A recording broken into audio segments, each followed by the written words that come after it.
حضرت امام علی رضا علیہ السلام 11 ذی-القعدہ کو مدینہ منورہ میں پیدا ہوئے۔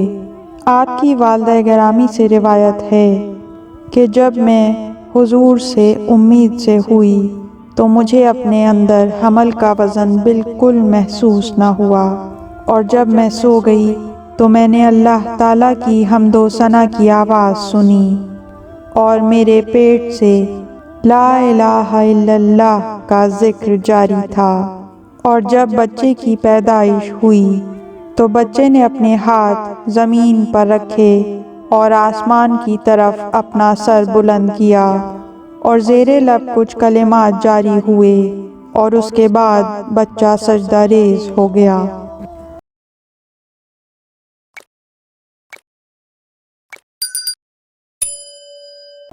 حضرت امام علی رضا علیہ السلام اپنے آبائی شہر مدینہ منورہ میں مقیم رہے، یہاں تک کہ آپ نے مرو کی طرف ہجرت کی، اور وہاں آپ رسول اللہ صلی اللہ علیہ وآلہ وسلم اور آپ کے پاکیزہ اجداد کے مقدس مدفن کے قریب لوگوں کی رہنمائی اور دینی تعلیمات اور پیغمبرانہ زندگی کی وضاحت کرتے رہے۔ مدینہ کے لوگ بھی امام رضا علیہ السلام سے بہت محبت کرتے تھے اور انہیں ایک شفیق باپ کی طرح دیکھتے تھے۔ اس سفر سے پہلے اگرچہ امام نے اپنی زندگی کا بیشتر حصہ مدینہ میں گزارا تھا، لیکن پوری اسلامی مملکت میں ان کے بہت سے پیروکار تھے جو امام کے حکم کو سنتے تھے۔ امام نے مامون کے ساتھ ولی عہدی کے بارے میں جو گفتگو کی تھی، اس میں امام نے فرمایا، در حقیقت عہد کی ولایت نے مجھے کوئی امتیاز نہیں بخشا۔ جب میں مدینہ میں تھا تو میرا حکم مشرق و مغرب میں نافذ تھا، اور جب بھی میں مدینہ کی گلیوں سے گزرا تو مجھ سے برتر کوئی نہیں تھا۔ لوگ مسلسل اپنی ضرورتیں میرے پاس لاتے تھے، اور کوئی ایسا نہیں تھا کہ میں ان کی ضرورت پوری نہ کر سکتا ہوں، اور اسی بنا پر لوگ مجھے اپنی محبت بھری نظروں سے دیکھتے تھے۔ حضرت امام علی رضا علیہ السلام کی امامت۔ حضرت رضا علیہ السلام کی امامت و ولایت کا اعلان ان کے والد محترم اور ان کے آباء و اجداد اور رسول اکرم صلی اللہ علیہ وآلہ وسلم نے کئی بار کیا۔ خاص طور پر امام موسیٰ کاظم علیہ السلام نے کئی بار لوگوں کی موجودگی میں آپ کو جانشین اور آپ کو امام کے طور پر متعارف کرایا۔ امام موسیٰ کاظم علیہ السلام کے اصحاب میں سے ایک کہتے ہیں کہ ہم 60 آدمی تھے کہ جب موسیٰ بن جعفر ہمارے گروہ میں داخل ہوئے اور ان کا بیٹا علی ان کے ہاتھ میں تھا۔ انہوں نے کہا، کیا تم جانتے ہو کہ میں کون ہوں؟ ہم نے کہا، آپ ہمارے آقا اور بزرگ ہیں۔ انہوں نے کہا، میرا نام اور لقب بتاؤ۔ ہم نے کہا، آپ موسیٰ بن جعفر بن محمد ہیں۔ انہوں نے کہا، میرے ساتھ کون ہے؟ ہم نے عرض کیا، علی بن موسیٰ بن جعفر۔ امام عالی مقام نے فرمایا، تو گواہ رہنا کہ وہ میری زندگی میں میرا نمائندہ ہے، اور میری موت کے بعد وہی میرا وصی ہے۔ ایک مشہور حدیث میں کہ جو جابر بن عبداللہ انصاری سے روایت ہے کہ انہوں نے فرمایا، رسول اللہ صلی اللہ علیہ وآلہ وسلم نے فرمایا کہ امام علی رضا علیہ السلام کو 8ویں امام اور پیغمبر کے جانشین کے طور پر متعارف کرایا گیا ہے۔ امام جعفر صادق علیہ السلام نے بھی امام موسیٰ کاظم علیہ السلام سے بارہا فرمایا کہ عالم آل محمد آپ کی اولاد میں سے ہیں، اور وہ آپ کے بعد جانشین ہوں گے۔ امام علی رضا علیہ السلام کی مدت امامت تقریباً 20 سال تھی۔ جسے 3 حصوں میں تقسیم کیا جا سکتا ہے۔ پہلے امامت کے 10 سال کہ جو ہارون کی حکومت میں تھے، دوسرے 5 سال کہ جو امین کی خلافت کے دور میں تھے، اور اس کے بعد آخری 5 سال جو مامون کی خلافت اور اسلامی سرزمین پر اس کے تسلط کے ساتھ موافق تھے۔ امام علی رضا علیہ السلام کی زندگی کا ایک زمانہ ہارون رشید کی خلافت کے ساتھ جڑا ہوا ہے۔ یہ وہ وقت ہے کہ جب علویوں پر ان کے بزرگ اور آباء و اجداد کی شہادتوں اور دیگر مصائب کی دردناک آفتیں آئیں۔ اس وقت ہارون کو امام علی رضا علیہ السلام کے قتل پر اکسانے کی بہت کوششیں کی گئیں، یہاں تک کہ ہارون نے امام کو قتل کرنے کا فیصلہ کر لیا، لیکن اسے اپنے منصوبے کو عملی جامہ پہنانے کا موقع نہیں ملا۔ ہارون کی موت کے بعد اس کا بیٹا امین خلافت پر فائز ہوا۔ اس وقت ہارون کی موت کی وجہ سے حکومت پر کمزوری اور عدم استحکام کا سایہ پڑ گیا، اور امین کے فسق و فجور میں غرق ہونے کی وجہ سے اس نے اور حکومتی اداروں نے امام کی طرف توجہ اور ہارون کے قتل کرنے کے حکم پر عمل درآمد کرنے سے روک دیا۔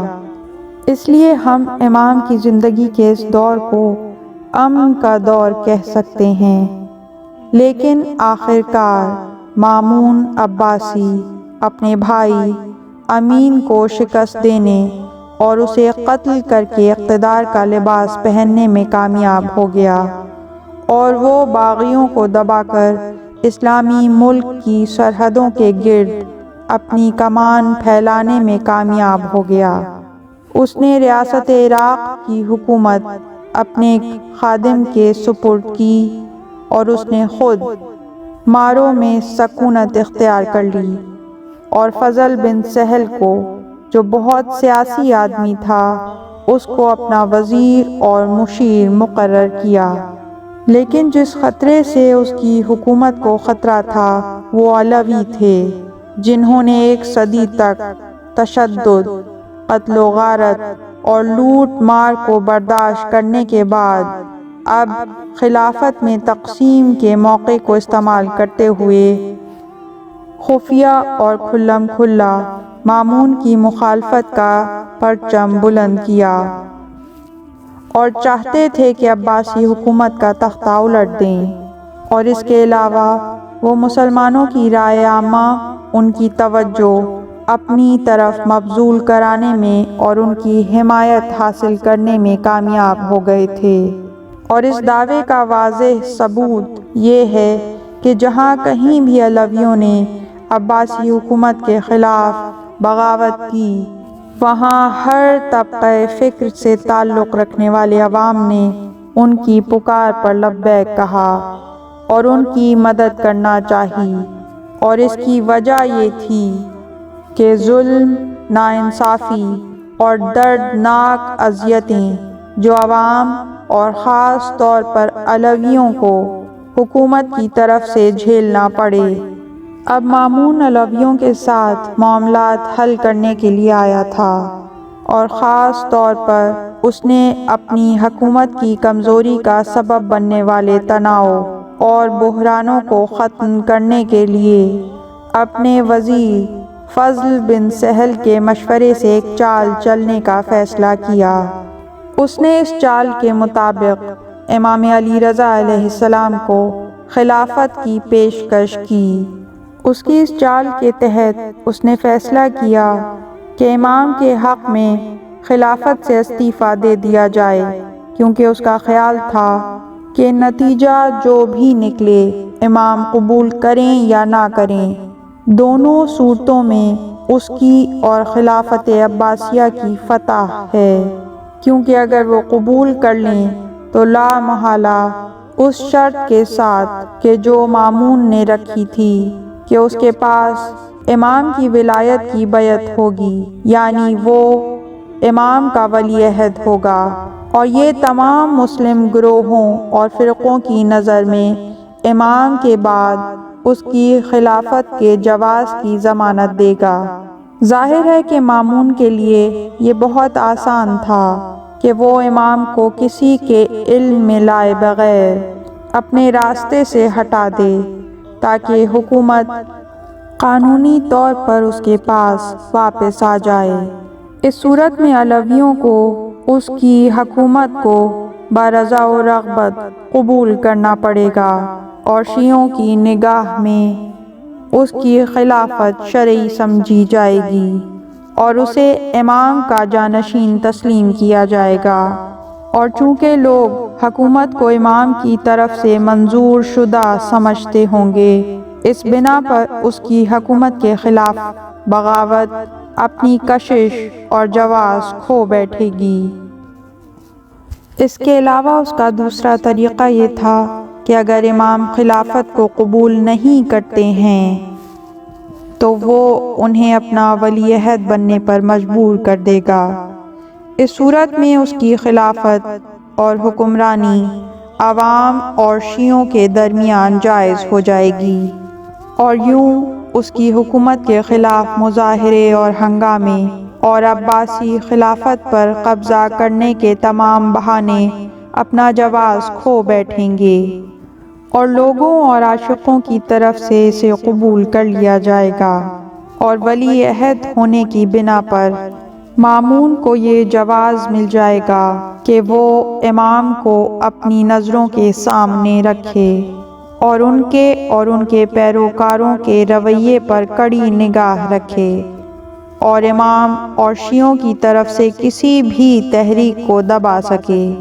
اور سب سے اہم بات یہ کہ اگر امام علی رضا علیہ السلام نے خلافت اور ولی عہدی دونوں عہدوں میں سے کسی ایک کو بھی قبول کرنے سے انکار کر دیا تو شیعہ اور امام کے پیروکار ان کو ایسا کرنے پر ان سے سوال اور تنقید کریں گے کہ جب آپ کو خلافت یا ولی عہدی مل رہی ہے تو آپ قبول کیوں نہیں کرتے، اور امام قبول نہ کرنے کی وجہ سے اپنے پیروکاروں میں اپنا مقام کھو دیں گے۔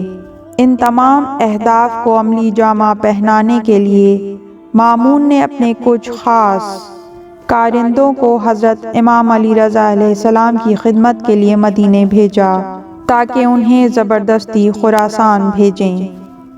اس نے امام علی مقام کو ایسے راستے سے لانے کا بھی حکم دیا جس سے شیعوں سے رابطہ ممکن نہ ہو۔ اس وقت مرکزی راستہ کوفہ، جبل، کرمانشاہ اور قم کا راستہ تھا جو کہ شیعہ آبادی کے مقامات اور شیعوں کی طاقت کے مراکز تھے۔ مامون کا خیال تھا کہ ممکن ہے کہ شیعہ امام کو اپنے درمیان دیکھ کر جوش میں آ جائیں اور انہیں مامون کے پاس پہنچنے سے روک دیں اور امام کو اپنے درمیان رکھنا چاہیں۔ اس صورت میں حکومت کی مشکلات بڑھ جائیں گی، چنانچہ اس نے امام کو بصرہ، ابواز اور فارس سے مرو منتقل کیا، اور اس کے کارندے بھی مسلسل امام علی رضا علیہ السلام کی نگرانی کر رہے تھے اور اسے امام کے اعمال کی مسلسل اطلاع پہنچا رہے تھے۔ امام کے اعلیٰ اخلاق و کردار کی فضیلتیں۔ امام علی رضا علیہ السلام کی اخلاقی صفات، پرہیزگاری اور کردار ایسا تھا کہ آپ نے اپنے دشمنوں کو بھی مسحور کر دیا۔ وہ لوگوں کے ساتھ انتہائی شائستگی، عاجزی اور مہربانی سے پیش آتے اور کبھی بھی اپنے آپ کو لوگوں سے الگ نہیں کرتے۔ امام علی رضا کے اصحاب میں سے ایک کہتا ہے، میں نے کبھی امام علی رضا علیہ السلام کو اپنی تقریر میں کسی کو اذیت دیتے ہوئے نہیں دیکھا، اور میں نے کبھی انہیں اپنی بات ختم کرنے سے پہلے کسی کو روکتے ہوئے نہیں دیکھا۔ آپ نے کبھی کسی ضرورت مند کو رد نہیں کیا کہ جس کی ضرورت آپ پوری کر سکتے ہوں۔ میں نے آپ کو کسی بندے کو برا بھلا کہتے ہوئے نہیں دیکھا۔ آپ دوسروں کی موجودگی میں اپنی ٹانگیں پھیلا کر نہیں بیٹھتے تھے۔ آپ کی ہنسی نہیں بلکہ مسکراہٹ تھی۔ جب کھانے کا وقت ہوتا تو گھر کے تمام افراد حتیٰ کہ دربان اور ساقی بھی آپ کے دسترخوان پر بیٹھ جاتے اور امام کے ساتھ مل کر کھانا کھاتے۔ وہ رات کو کم سوتے تھے اور بہت سی راتیں عبادت میں گزارتے تھے اور مہینے کے بیشتر ایام روزے کی حالت میں گزارتے۔ نیک کام کرنے اور خفیہ خیرات کا سلسلہ جاری رکھتے۔ اکثر اندھیری راتوں میں وہ چھپ چھپ کر غریبوں کی مدد کرتے تھے۔ امام کے ایک اور صحابی بیان کرتے ہیں کہ امام علی رضا علیہ السلام گھر میں موٹے سوتی اور کھردرے کپڑے پہنتے تھے، لیکن جب وہ عوامی اجتماعات میں شریک ہوتے تھے تو وہ خود کو آراستہ کرتے تھے اور اچھا اور بیش قیمت لباس زیب تن کرتے تھے۔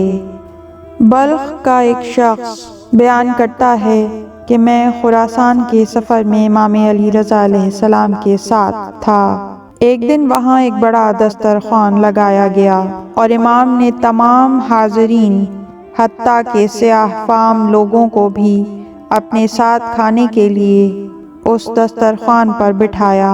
میں نے امام سے کہا، میرے خیال سے ان کے لیے الگ دسترخوان پر بیٹھنا بہتر ہے۔ امام عالی مقام نے فرمایا، خاموش رہو، سب کا رب ایک ہے، سب آدم و حوا کی اولاد ہیں اور بہترین اعمال کا اجر ہے۔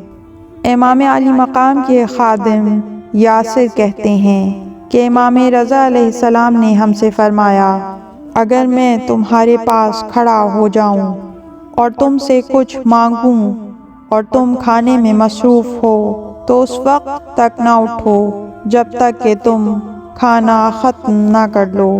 اور ایسا ہی ہوتا تھا کہ امام ہمیں بلاتے اور اگر ہم کہتے کہ کھانے میں مصروف ہیں تو امام بلانے والے سے فرماتے، انہیں کھانا ختم کرنے دو۔ امام علی مقام نے اپنے پیروکاروں کی تعلیم و رہنمائی میں اپنے آپ کو صرف الفاظ تک محدود نہیں رکھا بلکہ ان کے اعمال پر خصوصی توجہ اور نگہداشت کی۔ امام علی رضا علیہ السلام کے ساتھیوں میں سے ایک کہتا ہے، میں ایک دن امام کے ساتھ ان کے گھر گیا۔ ان کے نوکر تعمیرات میں مصروف تھے۔ امام نے ان کے درمیان ایک اجنبی کو دیکھا اور پوچھا، یہ کون ہے؟ انہوں نے کہا، یہ ہماری مدد کرے گا اور ہم اسے تنخواہ دیں گے۔ امام نے فرمایا، کیا تم نے اس کی تنخواہ کا تعین کیا ہے؟ انہوں نے کہا، نہیں، ہم جو کچھ دیں گے وہ قبول کرے گا۔ امام نے سخت لہجے میں کہا، میں نے تمہیں کئی بار کہا ہے کہ کسی کو نہ لاؤ جب تک کہ تم پہلے ان کی اجرت کا تعین کر کے معاہدے پر دستخط نہ کرو۔ جو شخص بغیر کسی معاہدے اور اجرت کے کوئی کام کرتا ہے، اگر تم اسے اس کی اجرت کا 3 گنا بھی ادا کر دو گے تو بھی وہ سمجھے گا کہ تم نے اسے کم ادا کیا ہے، لیکن اگر معاہدہ کر کے مقررہ رقم ادا کرو گے تو وہ تم سے خوش ہوگا کہ تم نے معاہدے کے مطابق عمل کیا۔ اس صورت میں اگر تم اسے مقررہ رقم سے زیادہ کچھ بھی دے دیتے ہو، چاہے وہ چھوٹا اور معمولی ہی کیوں نہ ہو، تو وہ سمجھے گا کہ تم نے زیادہ ادائیگی کی ہے اور وہ شکر گزار ہوگا۔ اللہم صلی علی محمد وآل محمد۔ پروردگار رحمتیں نازل فرما محمد اور ان کی پاک آل پر، ہزاروں کروڑوں درود و سلام۔ اللہم عجل لولیک الفرج۔ پروردگار قائم آل محمد کو، ہمارے زمانے کے علی کو اذن ظہور عطا فرما۔ اس طرح کی مزید تحقیقی، علمی اور تاریخی ویڈیوز دیکھنے کے لیے چینل کو سبسکرائب کیجیے اور بیل آئیکن پہ کلک کیجیے۔ ویڈیو کو لائک کریں اور کامنٹس کے ذریعے بتائیے کہ آپ کو ویڈیو کیسی لگی۔ اگلی ویڈیو تک کے لیے خدا نگہدار۔